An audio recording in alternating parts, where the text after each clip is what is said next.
Halo, ketemu lagi sama gue di Omdo Vlog, omong doang, video blog.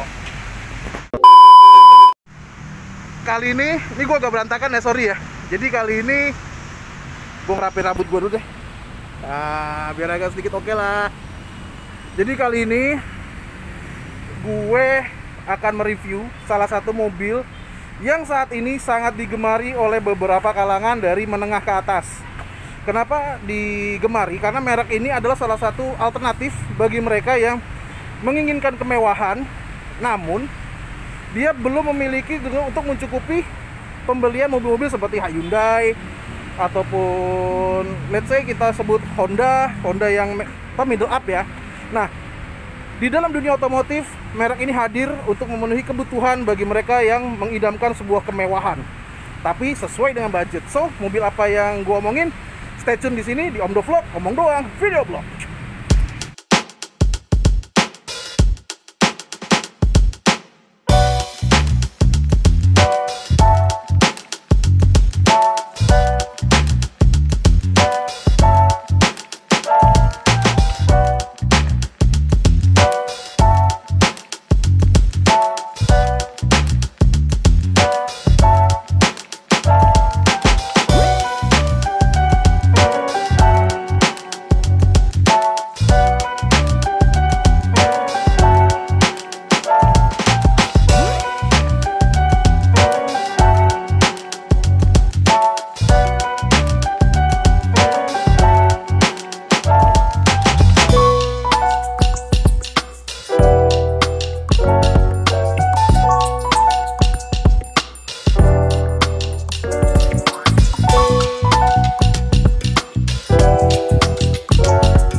tersebut.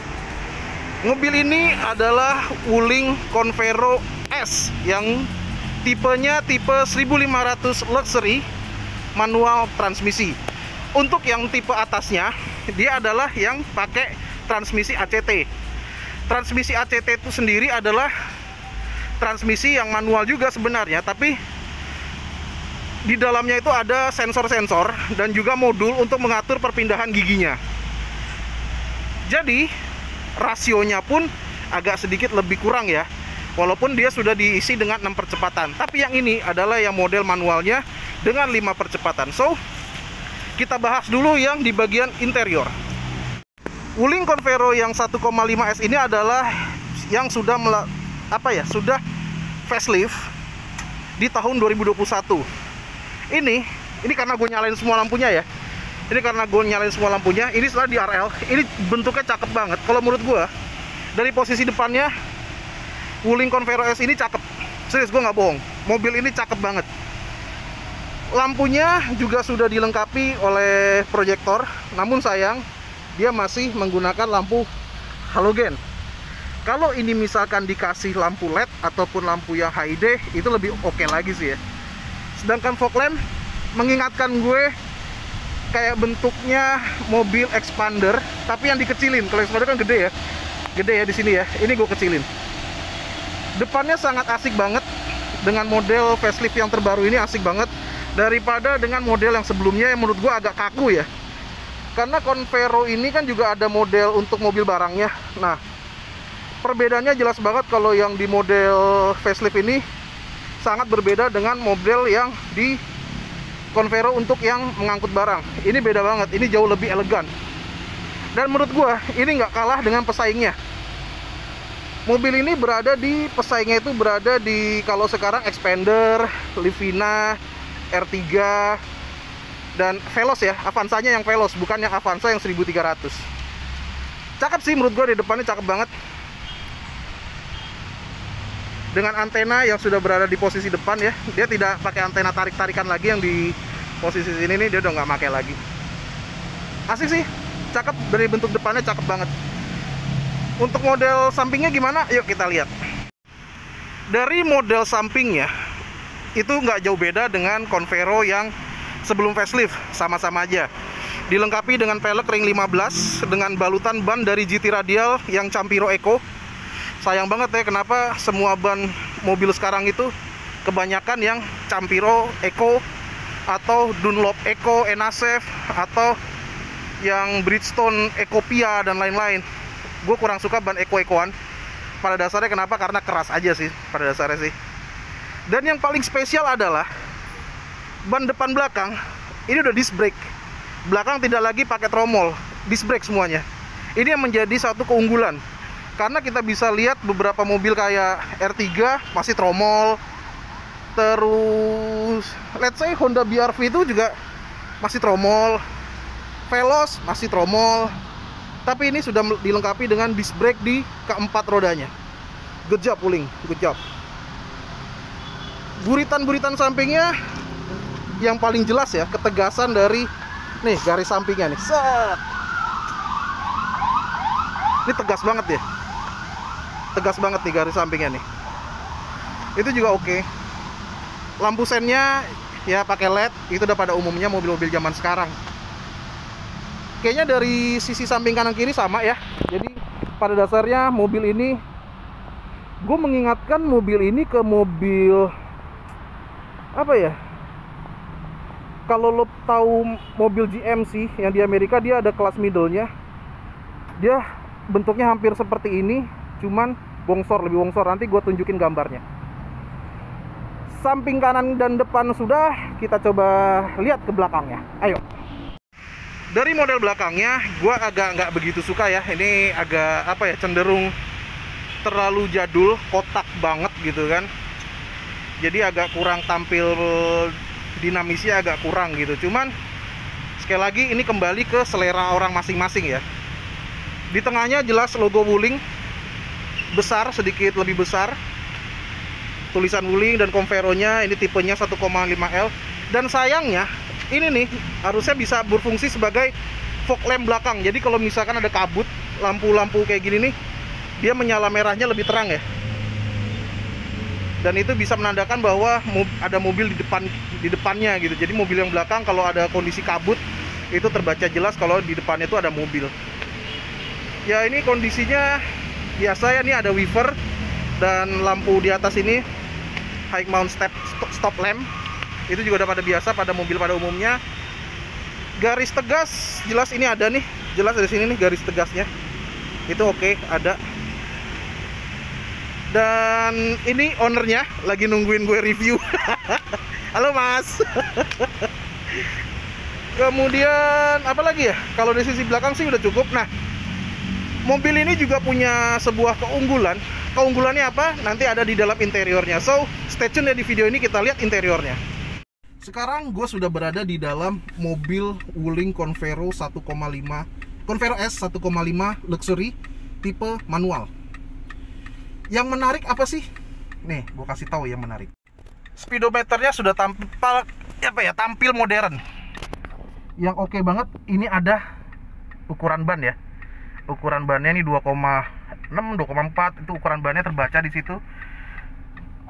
Terbaca juga pintu belakang terbuka, pintu depan tertutup, dan itu pemberitahu ribet banget sih bahasa gue.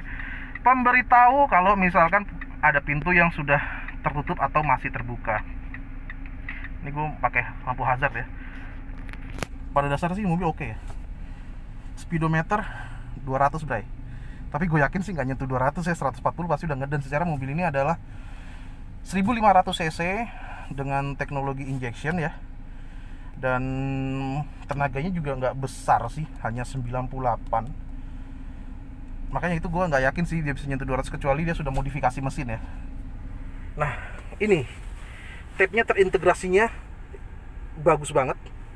Ini nyalainnya di sini. Ini agak sedikit kayak Mercedes-Benz. Aduh, nanti ada copyright nih. Jadi sudah banyak pilihan ya. Kita lihat touchscreen-nya gimana. Touchscreen-nya pun juga apa ya? Juga oke ya. Tuh dia sekali pencet pun. Nah, dia oke banget. Jadi dia tidak delay-nya tidak lama gitu loh. Dan di sini dia sudah bisa terinterkoneksi dengan handphone, dengan mirror link. Ada radio, pakai Bluetooth juga, USB, dan dia juga bisa menggunakan SD card. Nah, ini medianya bisa diatur di sini, power. Ini menu-menunya bisa di sini juga, dan volume-volumenya juga bisa dipencet dari sini. Jadi di sini bisa, sebenarnya sih cukup di sini juga oke ya. Nah, ini cuy, jamnya Mercedes-Benz banget ya. Kalau Mercedes-Benz kan tidak menggunakan jam yang digital ya, dia menggunakan yang analog kayak gini nih, yang jarum-jarum gitu. Asik sih sebenarnya. Di atas, oke lah. Ini sayang sekali. Oh, sudah ada pengaturan untuk day and night-nya. Kemudian,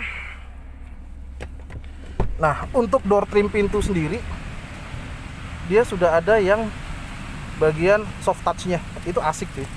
Soft touch-nya ini juga soft touch-nya di sini ya. Sisanya sih ya plastik ya.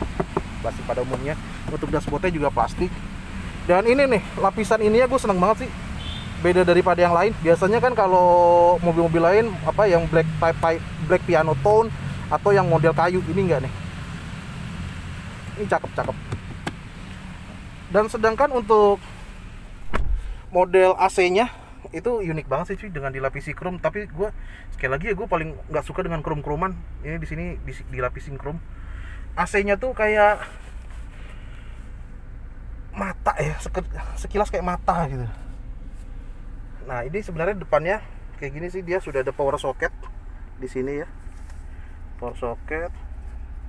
Dan oh, ini juga ada untuk USB. USB juga ada ya. Terus ini 5 speed, dan ini udah ada apa namanya buat ganjel tangan lo kalau lagi jarak jauh. Dan dia bangkunya asik ya cuy ya. Bangkunya itu dia menggunakan model semi kulit, udah sintetis kayak MB-Tech gitulah, yang semi kulitnya ya, dengan jahitan warna merah. Jadi lo nggak usah modif lagi. Ini sebenarnya udah oke sih ya. Jadi kalau lo mau interior, paling ya lo ganti kulit Atau kalau semi sintetik ya udah, ngapain lu ganti dengan semi sintetik, ini juga udah cakep gitu kan. Paling di sini ada dashboardnya nih, lo nanti lo tambahin semi sintetik. Kemudian apalagi istimewanya, yuk kita ke belakang.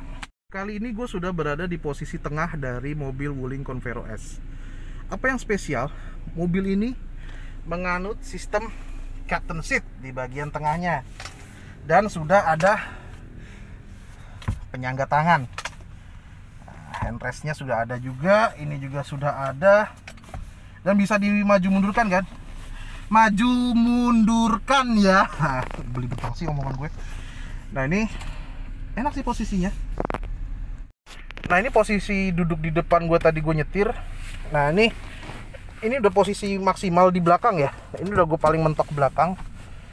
Ya masih ada jarak, walaupun tidak berapa ya, 4 jari jaraknya dengan bodi gue yang beratnya 112 dengan tinggi 175. Masih ada, cuman ya oke lah, masih worth it lah. Paling yang depan agak ngalah dikit ya, kalau misalkan yang naik di belakang itu biasanya kan orang tua ya, jadi agak ya mengalah dikit. Kemudian sudah double blower dengan tombolnya sudah elektrik lah ya, bisa dibilang sudah tidak putar-putaran lagi, sudah enak elektrik. Apalagi ya, ini masih fabric, bahan kain cuman yang keras gitunya dalamnya. Kaca lumayan besar, asik buat pemandangan, asik banget buat pemandangan. Nah sekarang kalau di belakang bagaimana ya? Nah ini gue coba akan ke belakang nih. Dengan berat badan gue yang seperti ini agak susah sekali menuju menuju ke belakang. Dan ini belakang, ntar ya, di belakang ini masih bisa diinginkan, dan ini masih bisa diatur juga. Dan memang untuk badan segede gua di belakang itu sangat sempit. Cuman kalau untuk ukuran badan sekitar 70 sampai 90 masih worth it banget sih di belakang. Dan enak ya. Ini karena captain seat, jadi kaki tengah gue bisa selonjoran. Tapi nggak tahu kalau rame-rame, nggak sopan juga kali ya. Yang gue maksud, kaki gue masih bisa selonjoran. Di belakang juga sudah dilengkapi oleh soket USB. Gue agak mau buka itu, tapi gue ngos-ngosan untuk pindah ke depan lagi. Jadi pada dasarnya belakang kaca jendelanya juga telah mengakomodasi dengan baik, dan ada tempat holdernya juga. Cuman sayang banget ya, tempat minum nggak ada. Paling ini nih, di kantong ini, di tempat kantong ini sih ada, dan sudah ada ini apa namanya, pegangan tangan. Cakep lah, ini mobil worth it banget sih, worth it to buy banget sih. Tapi menurut gue, kalau nih Wuling nanti sudah dealernya servisnya sudah menyeluruh di seluruh Indonesia, hampir menyamai Toyota secara tidak langsung ya, kayak Suzuki lah, banyaknya kayak Suzuki. Gue yakin ini mobil laku banget, dan barang aftermarketnya juga banyak, dan spare partnya pun juga banyak. Ini mobil oke banget sih, serius, mobil ini oke. Dan tidak tampak, kalau zaman dulu kan mobil Cina asal-asalan ya, tapi Wuling ini finishingnya oke sih menurut gue. Cuma gue nggak tahu, yang di Almas itu terkenal CVT-nya bobrok, tapi kan ini manual, dia tidak pakai CVT, jadi gue rasa it's fine. Untuk di bagian belakang sendiri juga sama kayak depan ya, soft touch, dan ini juga pelapisannya juga mantep banget, beda daripada yang lain. Dan bangkunya juga sudah Isofix ya, sudah Isofix, asik sih. Ini kayaknya ownernya harus dicuci nih mobilnya nih. Setelah tadi lo melihat interior dan eksteriornya, sekarang interior yang terakhir yang harus lo lihat adalah bagasi. Dia sudah tombol ya, sudah tombol otomatis. Atasnya otomatis, bukannya enggak gitu ya. Untuk posisi bangku dinaikin seperti ini semua masih oke lah. Satu koper gede ya, dua koper gede, dan galon ya, galon masih oke ya.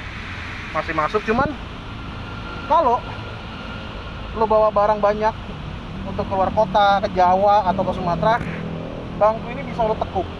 Ini bisa lo tekuk, bisa lo kedepanin. Nanti bagasi ini akan mempunyai kapasitas yang lumayan besar. Titipan dari ownernya, ada roof rail. Tapi gue nggak tahu nih, lagi baru-baru ini kan ada kasus ya, pasang roof box itu kena tilang. Gue nggak tahu nih, semoga aja aturan itu nggak berlaku ya. Cuman mungkin berlaku bagi yang roof boxnya terlalu kebesaran gitu ya, jadi memang terlalu berbahaya. Dan kekuatan cengkramannya pun juga bisa mengakibatkan roof box itu lepas dari relnya. Jadi kemungkinan ada peraturannya lah untuk kapasitas ataupun size roof box yang diperbolehkan untuk di mobil-mobil keluarga seperti ini. Kuncinya dari Wuling sendiri udah oke ya. Bergayanya udah gaya modern zaman sekarang sih. Ini bisa dimasukin ya. Aduh. Nah, lepasnya juga segini. Dan ini tombol-tombol untuk ngunci, ngebuka. Dan ini yang bagasi apa, Mas? Apakah dia akan ngebuka sendiri? Enggak, cuma gitu doang. Pada saat lo nggak on, dia bisa buka. Itu aja. Jadi pada saat dia tertutup, cuma buka ini doang bisa. Oh gitu. Jadi ini kan dia tertutup, tapi gue ngebuka bagasi. Ini ada yang belum kenceng nih. Oh, ada yang belum kenceng nih. Nah, ini ownernya lebih tahu nih. Nah, jadi kalau lo tutup dulu. Nah, ini udah gue kunci nih. Ini kunci nih. Ini soalnya kalau oh, jadi dia secara otomatis ya, dia tombol ini tek keluar sendiri, jadi tinggal tek. Atau lu gini lah. Nah, ini jadi asik juga sih. Atau gini. Nah, ini ada lagi nih. Pada saat kan misalnya kita parkir nih, ya, di panas-panasan ya. Ya. Bagaimana semua turun semua katanya. Wih. Ini salah satu teknologi untuk mobil middle up atau mobil kelas menengah, supaya udara yang panas tadi keluar.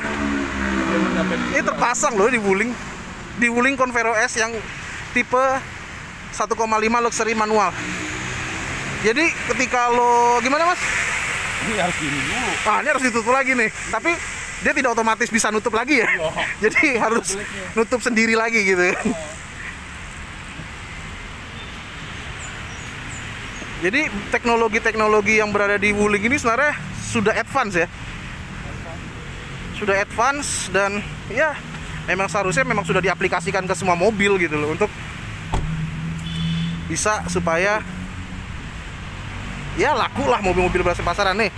Nah, ini dicontohin nih. Ini tutup dulu. Mobilnya sudah dikunci. Oh, ada yang kurang. Ini kayaknya bagasi nih. Penyakit mobil-mobil keluarga adalah bagasi yang susah di truknya. Oh, tutup loh. Mobil sudah. Nah, dan ini ya kalau dia ngunci, dia otomatis nge-retake sendiri. Buka ya. Nah, ini kebuka. Nah, dia kalau kebuka. Nah, kalau gua turunin semua, kita mau panas lah ya. Tahan aja sini. Turun semua. It's good, man. It's good. Itu doang. Tapi yang malesnya, lo harus nutupnya secara manual. Iya, yang ini aja lo turun sampai tandor aja kan. Itu mobil miliaran tuh. Iya. Pindahin gitu. Inilah teknologi yang advance yang berada di Wuling. Tadi kita sudah bahas interior dan eksterior. Nah, sekarang kita bahas engine. Tadi udah gue sempet singgung bahwa mobil ini menggunakan teknologi 1500 cc dengan sudah, kalau di sini namanya VTEC ya. Kalau Honda VTEC, kalau Toyota VVTi, kalau Suzuki VTi. Sami mawon ya sebenarnya ya. Terus dia mempunyai tenaga 98. Mas, ini penggerak roda belakang ya? Dan ini ada penggerak roda belakang yang which is kalau ganti oli jangan lupakan lo harus mengganti oli gardannya. Kemenangan oli gardan ketika nanjak, powernya dapat karena penggerak roda tidak berfokus kepada tumpuan di mesin sini, jadi masih ada pakai gardan. Jadi dia masih oke ya. Tapi dengan teknologi seperti ini dengan apa ya, power 98, gue kurang tahu deh. Dia kalau misalkan sedikit ditambahin modifikasi penggantian header ya, header di sini, dan juga beberapa penggantian, gue nggak tahu nih masih ada apa enggak ya spare part racingnya, dikasih KNN, gue rasa oke ya. Tapi kalau untuk 98 PS nanjak, gue agak kurang yakin. Cuman kalau misalkan manual, kemungkinan dia harus menggunakan gigi 1.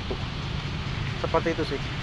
Inilah dapur pacunya dari Wuling Convero S 1500 cc. Satu lagi, Wuling Convero S ini juga sudah dilengkapi oleh sensor depan belakang, yaitu sensor mundur, sensor sudut. Nah, di depan ada nggak ya? Kita coba cek. Seharusnya sensor sudut di depan juga ada. Yes, ada. Dia sensor sudut ada. Jadi mobil ini kalau diaktifkan sensornya, ada benda lain ataupun kendaraan lain, dia akan sangat berisik di dalamnya. Nit nit nit nit nit nit nit. Nah, seperti itu. Jadi menandakan bahwa mobil ini sedang mepet dengan mobil lain atau kendaraan lain, walaupun mepetnya nggak mepet-mepet banget gitu. Ada TPMS-nya kan? Ini gue lagi disetirin sama ownernya. Ini teman gue di kantor dan senior gue. Gue terlalu banyak nanya ke dia, makanya dia bosan sama gue. Dan satu lagi, mobil ini sudah dilengkapi ABS ya, depan belakang. Jadi ABS-nya berada di penumpang depan dan juga berada di driver.